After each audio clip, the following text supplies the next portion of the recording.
Hello and welcome to the Overly Animated Podcast, where we take animation seriously. We provide fan-oriented and analytic discussions on a variety of animated shows, movies, and anime, currently featuring Steven Universe, Gravity Falls, Star Wars Rebels, Moonbeam City, RWBY, and Adventure Time. I'm Dylan Hysen, and today I'm joined by Delaney Stovall. YOLO. Today, Delaney and I will be discussing the latest episode of RWBY, Never Miss a Beat, the 5th episode of the 3rd volume of RWBY. Such an obvious title. Yes, I mean, she does say it in the episode, I believe. Yes. So we cover RWBY every week here at the Overly Animated Podcast. You can check out everything about this podcast at overlyanimated.com. We cover this show and all the others mentioned at the beginning. And, let's get into Never Miss a Beat. Spoilers for all of RWBY, including this episode. Delaney, what did you think? I really enjoyed the episode. Granted, we've been complaining. We're like, oh, we want less fights, or we want more fights that we care about. I really would have liked to see the entire Penny fight. Like, darn it.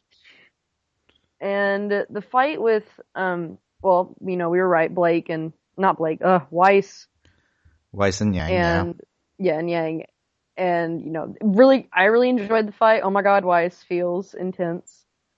Neon was super annoying, but then adorable at the end. Yeah. I really enjoyed the episode.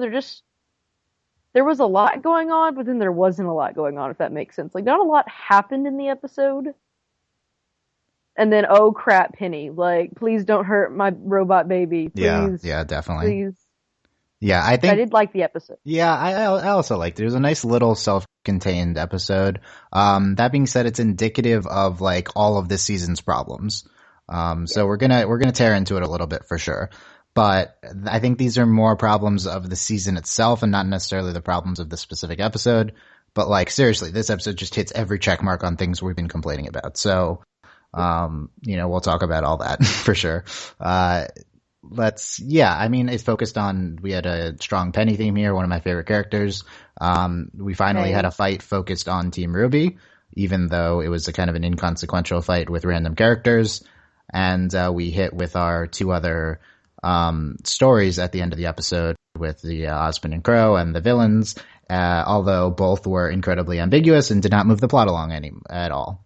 So, considering we're 5 episodes in and this is what we got going right now story-wise for the season, I am not optimistic. I think overall the episodes have been more pluses than minuses, but if you look at the season as a whole, I think has not been very strong. Yeah, we have, like, really good episodes, but then the tide that's supposed to run through them all, like, no. Here's my thing. Any of these episodes would have made a great, like, first episode to the season, but we've had 5 first episodes to the season, something like that. Like, There's just been no plot movement. And it's so weird because I heard, like, they had these behind the scenes stuff, short stuff on Rooster Teeth's website, and at first for season 2 when they're making it, they're like, I'm so happy we've got the exposition out of the way, we can go into all the plot stuff we want to go into now. And now it's like they're falling into this. They've fallen into this plot device with the tournament that shoehorns them into not having any plot movement anymore. And the problem is that they also don't have any character movement, except for some great Weiss stuff, the last 2 episodes, which has really elevated the season a lot. Is the show even about RWBY anymore? Yeah, we stop bringing in random characters that don't matter. Stop, Blake has done literally nothing this season. And I'm sure that's because she's going to be a huge focus of the second half once they bring Adam in and stuff, but it's just I just heavily question the outline of the season. This is the first time we've seen Blake all season. Yeah, no, I mean, yeah, she was literally not in the last 2 episodes, and she says one line here, so that's yeah. I don't know. It's hard not to complain first thing, so we got that out of the way. There are a lot of positives to talk about though. So to start off, Never Miss a Beat, we see the end of Penny's doubles match, even though it's more like a single versus double. I mean, we see Cial. I don't know what her name is. Penny's no idea. Overwatched friend, like a forced friend. She didn't do anything in the fight though, did she? No. She's just like finish them, stay on time. Basically. Yeah. What did you think of that? So you said you wish we saw this entire fight, so you were a fan of the little bit that we saw of it? Yes, because, we love Penny. We haven't seen Penny in a while, and we're like, I want to see her fight. Like, yes, please. Yeah, I agree. We haven't seen I think we probably haven't seen huge Penny action since end of season 1. That was season 1, right? I don't even remember. And yeah, I don't know. Penny is probably both in our top 5 characters. So love seeing more Penny here. Also, what's great about this is afterwards we have a Ruby and Penny interaction, which is like one of my favorite character relationships on the show. Bro TP. Bro TP, yeah. I don't know if we're quite nuts and dolt shippers, but it's love seeing them together though. And it's very funny. Like the dialogue was great. Yeah, like I love that. I love the progression because Ruby like is so comfortable with Penny now. And in the beginning she's like super awkward with her and she's trying to be nice and stuff, but she didn't know to talk to her, and now they're just like completely in step. Yeah, biffles. And now she has some sort of plan, like, Penny, what are you doing? Let's go over what they say. Cial, I guess, I wrote down Cial, I doubt that's how her name is spelled. She knows stuff about RWBY. Status questionable. What do you think that meant about RWBY? See, I couldn't, like, your first thought is, like, relationship status. That was my first thought too, yeah. And I'm like, if RWBY's gay, sign me up. But, like, questionable, like, I don't know if that means, like, I have, like, is it her mental like her like health status? I don't know. Like I think it was supposed to be ambiguous because it definitely didn't seem like it was supposed to be a relationship status. The only person that RWBY would be questionable with is Weiss, and I'm all for that, but I don't think that's what they're talking about. I have no idea. Yeah. Like it's like what? Yeah, so I don't know. Managing Penny's schedule. Cial is schedule a minute to talk. She's like Blake, but if Blake was ordered to spend time with you. So like Weiss, precisely. What do you think of that? It was very funny. It was funny. I'm really sick of these Weiss jokes though. No, well, I mean, I think they're in good fun at this point because we know they're really good friends. So I think it's just funny. Yeah, it's just I feel like I don't know. I want to say like the crew, the Miles and Luna don't like no, Miles and Carrie, Miles Luna, don't know, are like what they say about Weiss isn't like caught up to the character progression Weiss has had. Like this episode, we see Weiss just completely genuine, like emotionally. It's such a huge step for her. Yeah. And just contrast that with the jokes about her. I know it's in good fun, but it's just still little shots at my faves. No, I agree. Yeah. Definitely want to talk about like how genuine emotionally Weiss is. So Ironwood doesn't want anyone to know that she is a robot, apparently. And Cial does not know except for the incident with the magnet, which is pretty funny. I'm glad they showed it. Like, yeah, that's good. Better. Yeah. And apparently Penny wants to stay at Beacon. What do you think of this? Exciting. Penny at Beacon would be great. Can we suggestion, let's put her onto Team Juniper and cut out John. How about that? Yes, please. Oh my god, flawless. Oh yeah, John wasn't even in this episode, but I had to throw in some John hate here, so that's good. I don't know, like that's my thought was like, what team would Penny be on if she got to come to Beacon? So great. I mean, it doesn't make any sense because Ironwood would never let her, so yeah. Yeah, unfortunately. I am wondering. We'll talk about that at the end with the villain stuff because it's interesting that they throw Penny in here, and I'm not sure what the purpose of that is. But first, let's talk about the main event of the episode, our fight, because apparently every episode is structured around a fight now.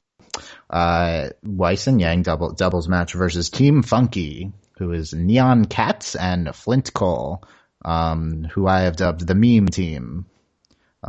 So this is pretty dumb, but Neon Cat is obviously the Neon Cat meme thing. And then Flint Cole is like Skeleton Trumpet. It's like, that's literally what they're going for. What even? And it's the dumbest thing.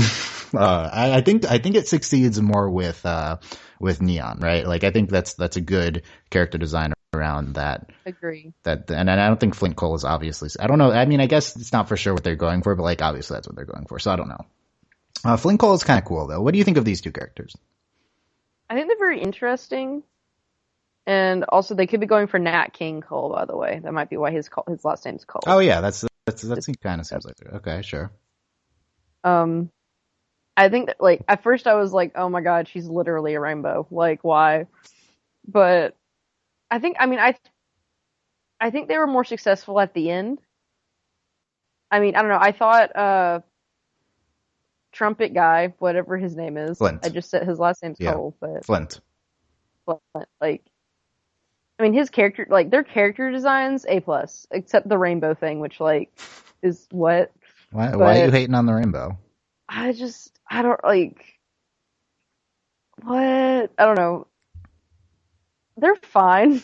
I They're don't, like, fine. it's I don't just, know. Like, how they function within the fight. What do you think of the fight overall? the fight dragged on too long. Oh, yeah. Like, why did it take so long for Yang to get mad? It literally takes, like, 5 minutes for Yang to get mad. I don't know why this took so long.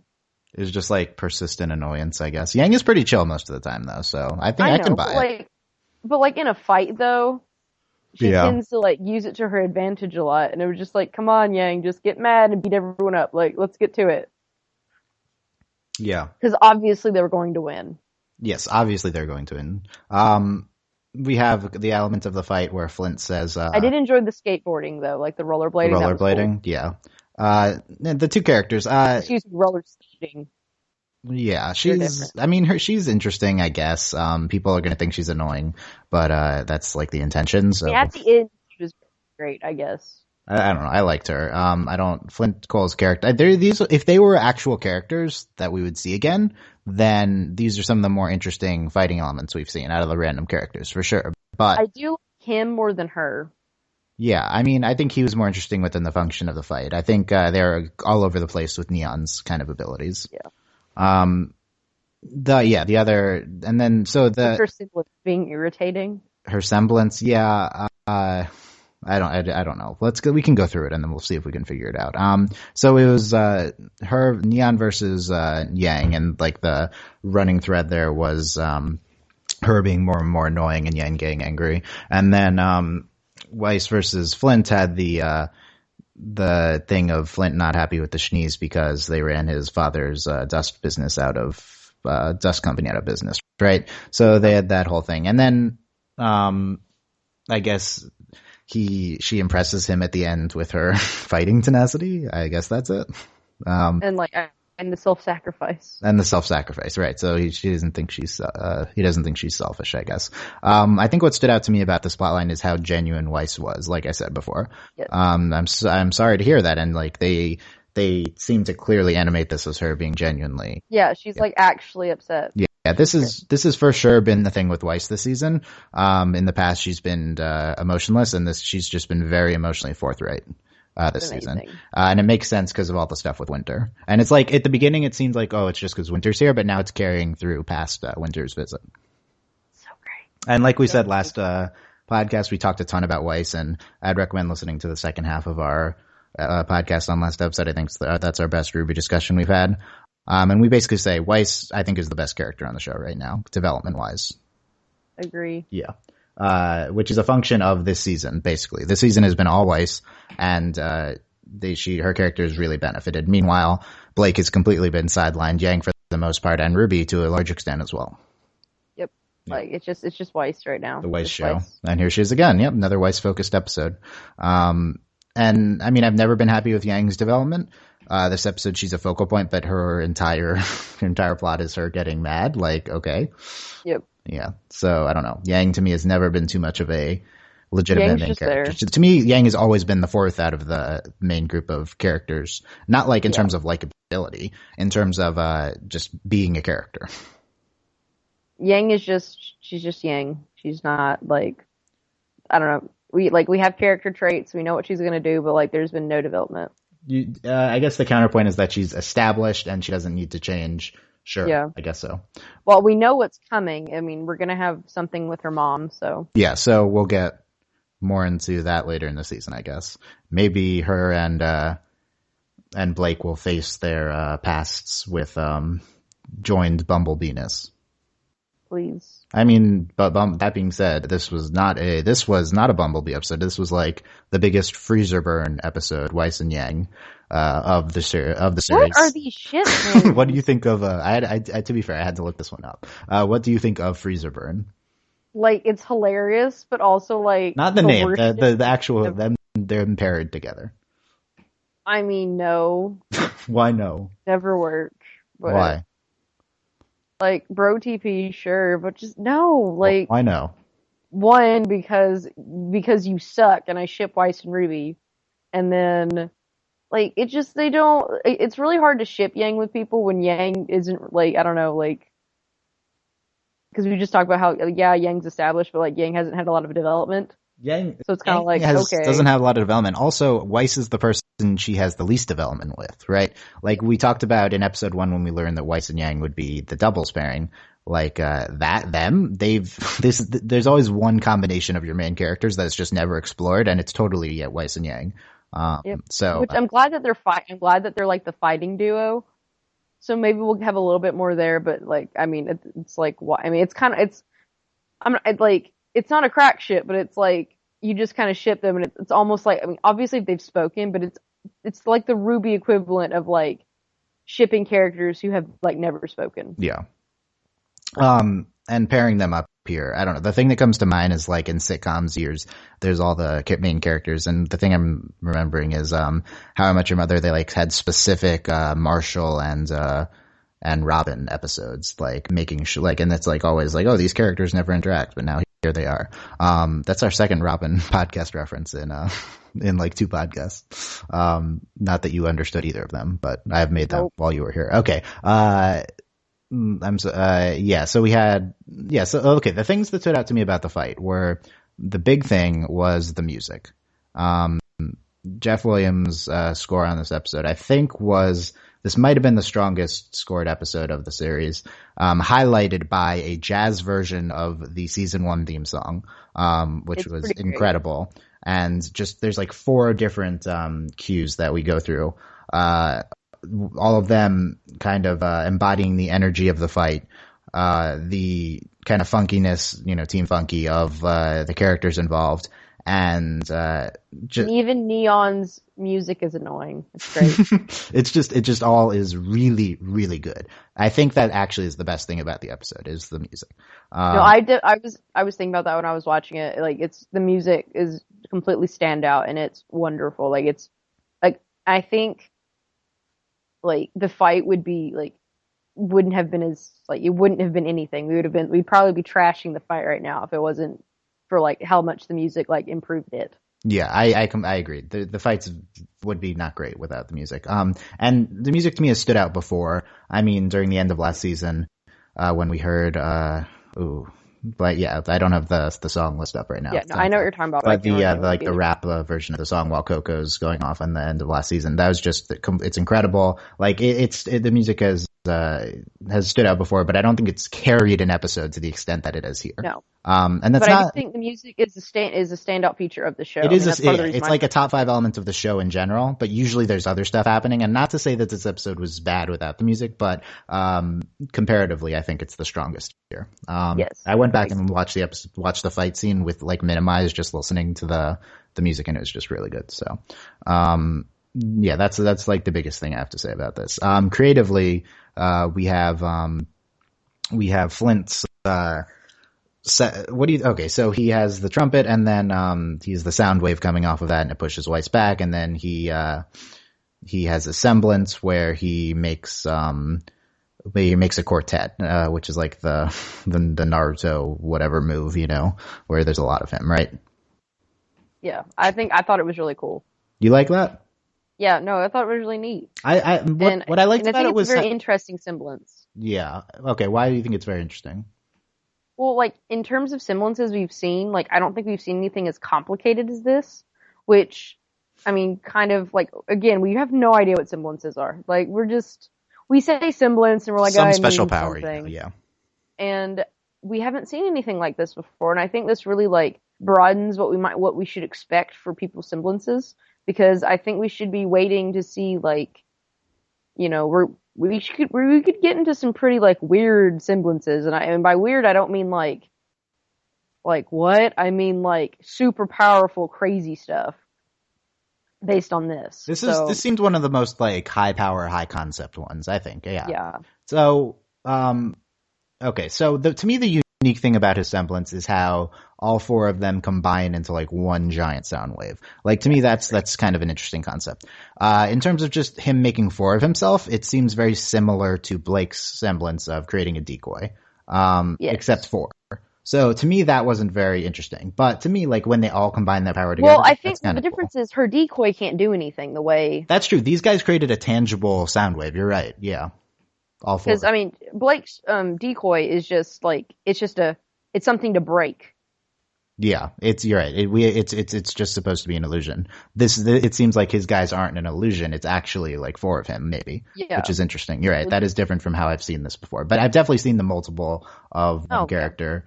We all have. Like it's very, very common. Very common thing. But I guess they used it in interesting ways here, so that's good. And we haven't seen it in the show yet, so I think that's why it's important to note here that this is something they can do. Yes, sure.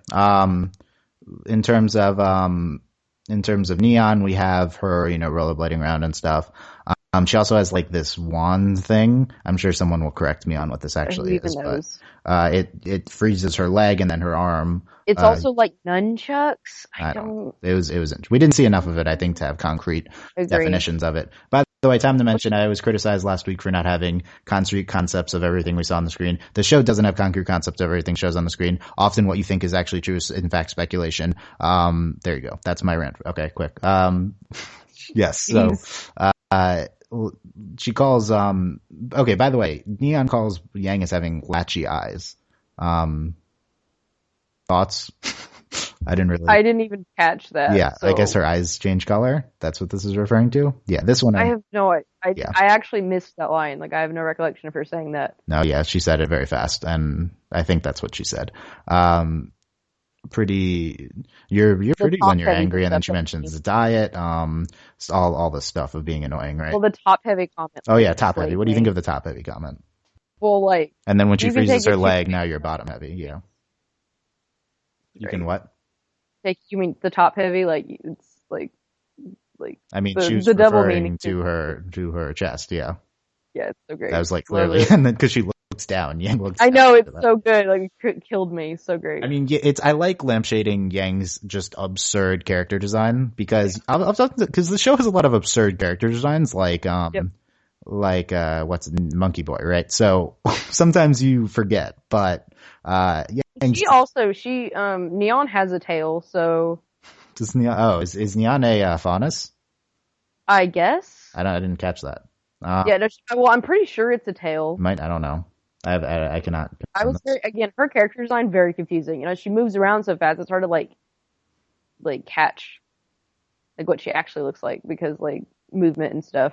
Mm-hmm. Last thing I want to talk about with the fight is so the fight ends with Yang getting progressively angrier and then she does awesome. So here's my confusion. When I thought of Yang getting progressively angrier, I think, okay, I remember Yang's semblance is that whenever she takes the most damage, she becomes more powerful. But this is not what that is. I had figured out that it was anger. It's not anger. It seemed so clear to me before that it was more damage. The higher her percentage is in Smash Bros., the more she hit. What? But then originally when it was introduced, it seemed like damage. But then I can't remember when I figured this out. But it's like it's anger. Like So you think that this was in fact her semblance? It was actually anger. Yes. Okay. Well, I knew anger when her hair got cut because she was like heated as crap about that. So I think that's when I knew it was anger. Okay. Interesting. Yeah, I don't like it. It just seems so obvious that it was more damage in the past that I guess I had the wrong concept of it. Well, they've also been very confusing about it because I think she did make a comment like once is about like the more you hit me or something. Yeah, she said the more you hit me, the stronger. Yeah, like that. Doesn't this contradict that? Is this her semblance at all? That was my biggest question when I was watching. It contradicts, but because obviously, if you keep hitting me, I'm going to get angry. I guess. So yeah. So it could be something like that. It's very vague, I think, but I do think it was communicated well enough that it was anger. Again, we actually have zero understanding of semblances anyway. So when you give me anything concrete, I'm gonna latch onto it. Like to me, I had a very clear concept of what Yang's semblance was, and either this previous concept was completely wrong, or this isn't her semblance here. I don't think the show. I mean, you're telling me that you have a clear interpretation of the show that it is anger as her semblance. I didn't get that impression. I'm beginning to think it's not her semblance simply because every time we see a new semblance, the announcers are like, "Oh my God, it's so and so semblance," and then like every time any of our people do anything, they don't say anything. So I'm like, are these not their semblances, or are they just not saying it because we're supposed to know? Yeah, I don't know. I mean, I do like the announcers saying it because just make it clear to me, please, because this is such an abstract concept. But, I wasn't a fan of how the Yang anger stuff was handled here. I guess we had the awesome line of, it looks like Yang's angry. You wouldn't like her when she's upset, which was kind of funny, but like overall, and I don't know, it was not just me that had this concept of Yang semblance. Let's just say that. No, I agree. Before you criticize me, this was not just me. This is the show the show had that line. It was very clear. Oh, yeah. Yeah. Okay. Ugh. There we go. So, okay, overall thoughts with the fight. Yeah, and then Yang rings, or no, she doesn't ring him out. But yeah, we had Weiss sacrificing herself, which was really, that goes along with the character development, of course, and stuff like that. It was very interesting. Maybe kind of a dumb game move, I don't know, because like he still survived, but who knows. Well, she didn't know, I guess. Like, she couldn't have known he'd be fine. Yeah. And then Yang just easily handles them at the end, because of course Team RWBY has to win. Well, duh. Okay, let's all the fights are rigged anyway. Like epic, yeah. As we see every single episode. So at the end we have Yang run over to Weiss and like coddle her and super freeze her, and everyone's gonna go crazy about that. Super freeze her. Yeah. This is the worst ship name ever. Weiss is like, I may not be singing for a while. Okay, that was a weird line because we never see That was singing. Such a weird line. We never see Weiss. The only reason I understood that was because you made me watch that video. Has Weiss ever sang on the shows? Only in the White trailer, which was before season 1 started. So, yeah, not proper form. And this was again Weiss being very emotionally open. She's just very vulnerable here. And then, of course, as we talked about before, Team Funky is like happy with them after they lost. They weren't bitter at all, and Neon wants to party with them. Like, yeah, what? I'm in favor of that. And Blake and RWBY run up at the end, and we see Blake. There's our Blake sighting for 3 weeks. Blake. Yeah.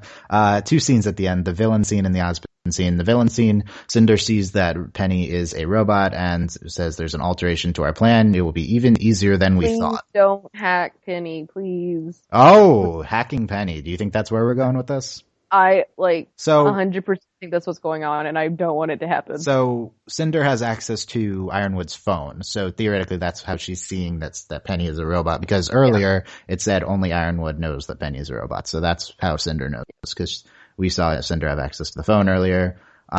So interesting. You think hacking is where we're going that week? I think it's like, I initially when I watched it I was like, okay, we're changing the fights up because we know that Penny's like always going to win now, so this is about like rigging the tournament and making it easier. I like yours sense. better because I hate my interpretation of it. Like, I don't want to see that. How's Cinder going to? I don't think it'll be in a way that Penny's mind will be like affected, but it'll be like, we just hacked her arms. Oh crap. And then I figured it'll be something more like that. Please don't brainwash Penny. Of course, I'm also saying this because I don't want it to happen, because if they brainwash Penny, I'm going to cry. Yeah, how is Cinder gonna hack Penny? That's I know Cinder made a program that can hack all the computers, I guess. Yeah, she has the program, and then she has Penny's schematics, so from there it'd be easy to at this point it doesn't really matter the mechanism. It's just at this point it's very similar. It would be very easy for her to do it. She could probably do it from her phone, get close enough to Penny. I find all of the Cinder hacking stuff very plot unsatisfying. It doesn't seem to earn. It doesn't seem to earn to me. We don't know that Cinder knows computers at all. We've seen this virus thing once very briefly, and now apparently it's this all powerful plot device. It just doesn't seem a super earned thing that the show can be doing. I agree. Well, nothing with the villains seemed earned. They're not even doing anything. I mean, I agree. I think everything with the villains is really off-putting right now. Everything about them, they have no plan. They just keep talking ambiguous terms. It's incredibly off-putting. Every scene we have with them. I mean, I like all of the characters actually that they are, but character-wise they're cool. But just as a presence on the show, it's super annoying, and it's a big problem that they just won't do anything concrete with them.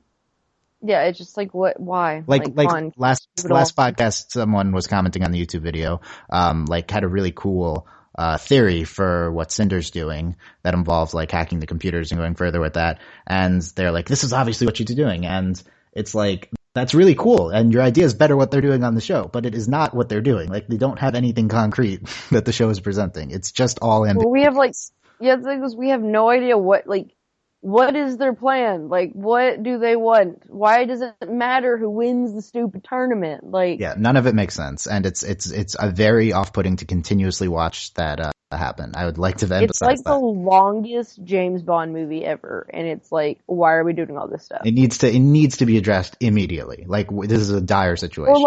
Or they need to kind of get discovered.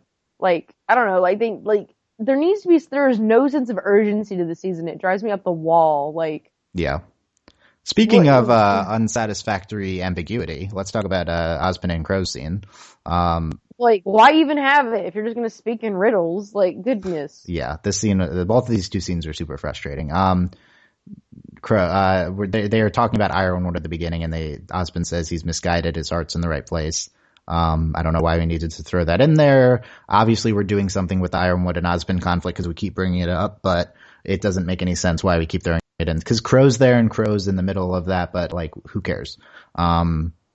Like this is like the second or third episode in a row they just shoehorn it into the episode. It seems obvious we're doing something with that, I guess. I'm shoving it in your face. It's very blatant. It's not the worst thing in the world, but take note of it. So have you chosen your guardian yet?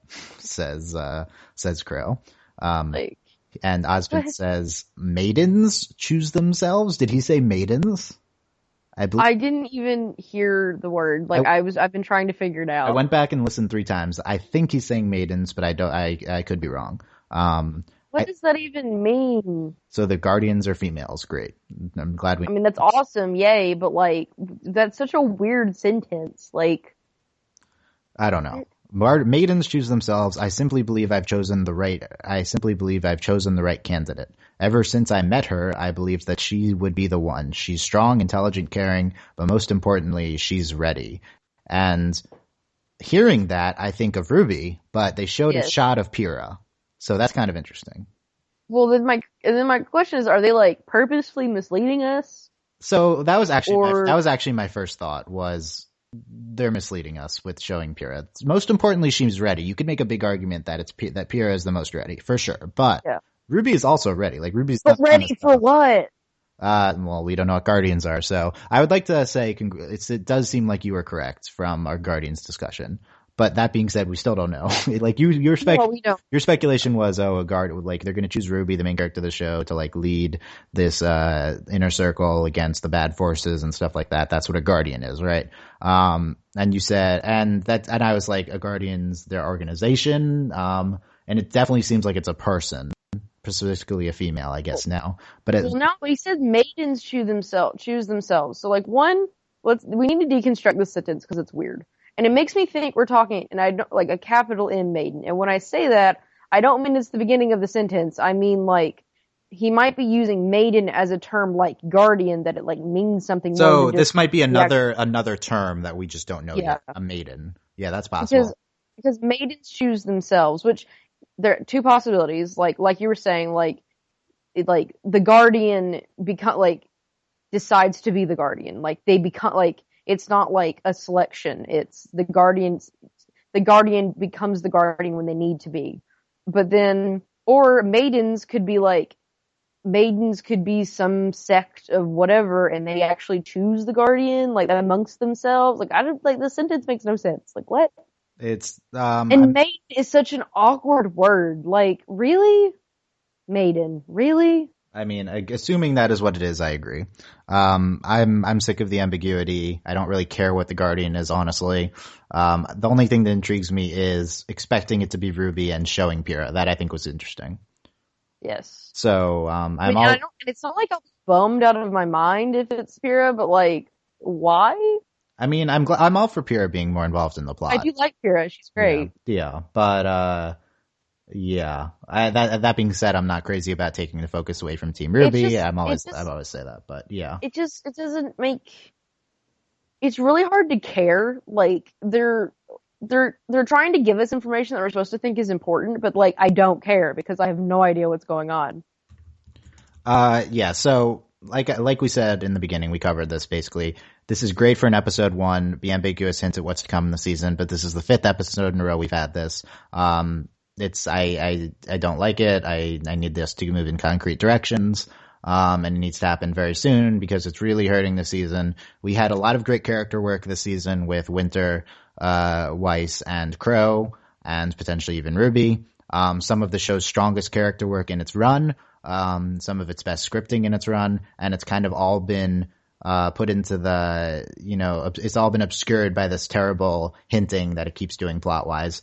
The show's good element. The tournament has put a stranglehold on everything. And the everybody. tournament is a bad plot device, and it's a stranglehold on everything, and we're really just covering up the great elements of the show, with this, bad, forward plotting that has been done. So, I mean, that's how I view kind of RWBY from an objective angle. Of course, I'm still excited, and it's one of my favorite shows. So I'm never going to stop watching it. But like, we're in dire straits here. Get somewhere, please. We're in dire straits here. We need to move like now, or else you're going to lose people. Like, for sure. Yeah, like we're stuck. We haven't moved forward on anything at all. Like, we keep going through the tournament, but at this point, it's like, who cares? We've had other than the great Weiss, Winter, Crow, and RWBY stuff. We've had 5 episodes in a row of tournament fight and ambiguous hinting in the future, and it's too much. So that's the summary. The plot has been in a standstill, and it's terrible. Yeah. Okay. And I mean, I think there are people who think that there is concrete stuff being said. You're wrong. I don't know how else to say that. Like, I think that is not true. There's nothing concrete that the show is telling us plot-wise. Like, I really support speculating on what's to happen, but you need to realize the speculation. Yeah. Because, like, as someone who infers a lot, and I do tend to figure things out pretty quickly, like, none of it's concrete. Like, just because you think it's right and it ends up being right doesn't mean it was concrete when it was said. Yeah. Things need to be said in show. I understand there's other stuff, but okay. That's all for, so overall, never miss a beat. We're both positive on the episode, but, I think my summary in the beginning is still pretty good. It needs to move. Indicative of the season's problems, but I still very much enjoyed it. Highlights music and Penny stuff and stuff like that. Cool. Hello, Weiss. Adorbs. And obviously, Weiss, yes. Quickly, the RWBY game is out. Neither of us have played it yet. There's a promo for the episode. Sorry. I would like to play it. I don't think my computer can handle it. It's unfortunate. My laptop can probably run it. So, and I asked for Steam money for Christmas. So, when the minimum requirements on Steam graphics card wise have me very worried that I would have a computer that would play it. So I'll check it, but my laptop's about to turn. So away, I don't know. So no RWBY game talk here yet. So cool. But you can check that out on Steam Early Access. I've heard that it's kind of a rough draft so far. That's what Steam Early Access is, but it's still probably cool. And also, it's so great because when it started, I didn't know there was going to be a game. And I was like, did they change? I'm like, this is a weird, intro. What's going on? Like, finally I get to play RWBY. Yeah. All I wanted since the beginning is to play RWBY. First time. I was like, I don't want to watch this show. I want to play it. And this is so great. Yeah. Yes. It's interesting, too, because the game started as, a fan project that was, it was brought into the official Rooster Teeth, development. So it's pretty cool.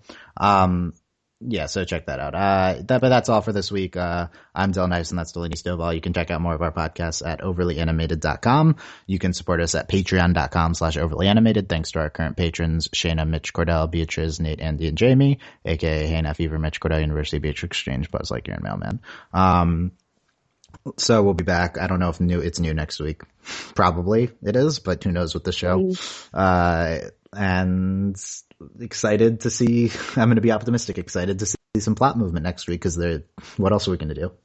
I'm excited for Blake to say something more than a sentence. Blake, please talk. We've got to see some concrete Blake stuff coming. I love Blake. We also Blake is my favorite character. Come on. Yeah.